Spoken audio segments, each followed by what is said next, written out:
I have never experienced anything like this, ever.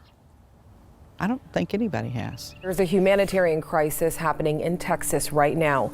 That leaves up to 2 million Texans without guaranteed warmth. Millions of Texans were without power for days after a devastating winter storm in 2021. The storm produced roughly $295 billion in damage. Nearly 1 year after the disaster, some Texans are preparing their homes as they brace for the threat of another storm. I'm still trying to recover, almost a year later. When I saw what was heading toward us, I'm in a panic, and I go out and look at my propane tank, and then I really panicked because I was almost on zero. I just had little space heaters in the house, and I was freezing in there. Every single pipe in my home broke, every single pipe. I had to get all the plumbing replaced, inside and out, and all the electrical too, because a lot of electrical wires had shorted out. It was just a series of, you get one thing fixed and boom, it's the next thing, the next thing.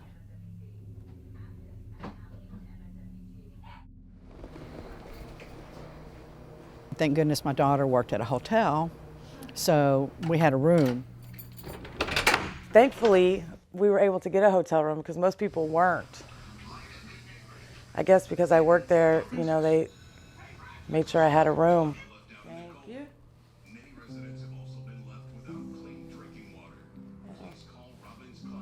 Help me out. Push. You push. It's a little difficult with 3 kids under 4, you know? They definitely need more space and need to be able to run around and, you know. My daughter, my 2-year-old, she'll tell us, oh, we're gonna go to our broken house. You know, I don't wanna go to the broken house. So it's a little difficult at the hotel. It was all really stressful, extremely stressful.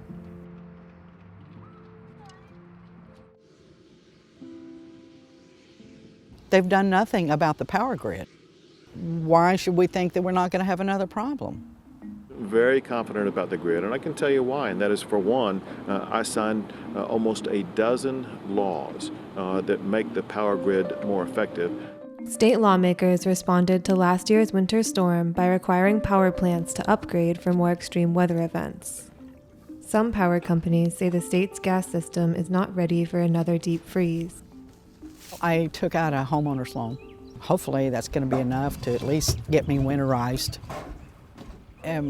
Getting the HVAC ducts checked today and sealed and insulated. I think I have a few leaks. I'm gonna check my propane.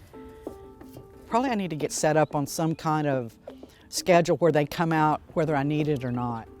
I wanted to call and see about placing an order. Yeah, so you want to keep full is what you want, correct? Yes, because I'm afraid about getting down to 30 and have a situation happen to me like what happened last winter. And you know, normally you guys have like a 3-day turnaround time for delivery. It took me a month. I had to evacuate my home. I'm gonna change that request for you to a keep full. I'm nervous, I'm scared. I hope not to have to flee my home, but at least I'll be better prepared this go around. You can't control the weather, but you can control the power grid. It's one thing to be without water when it's cold, but it's another thing to be without electricity. I mean, like, that's a life or death situation.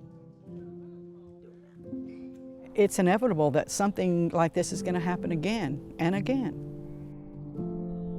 You know, we've got to be better prepared.